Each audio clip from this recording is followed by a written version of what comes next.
هذه الطائرة المطوية، الورق بورقة A4. أول شيء ناخذ الورقة وندير لها سنترة، نبينوا النص بتاعها بالضبط يعني بالشكل هذا. بعدين ندير الوسط بالضبط، ندير مثلث صغير بالشكل هذا، طاوية الأولى وهذه الطاوية الثانية هنا. المسافة هذه لازم تكون متساوية، طاويتين لازم تكون متساويات. وناخذ طاوية ثانية مثلث أكبر شوية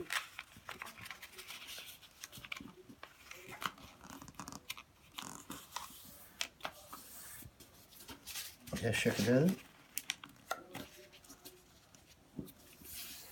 المسافة هذه والمسافة هذه لازم يكون متساويات بهالشكل هذا، المسافة هذه وهذه. لو في اختلاف بيسبب لنا مشاكل بعدين في الطيران. نتنوها ثاني، نزيدوا الثانية الأخرى مع بعض ونفتحوا الأولى، ونجيبوا الجهة الثانية نفتحوا الثانية بهالشكل هذا، ونجيبوا مقص من الخلف باش نفتحوا مجموعة الدين الخلفية.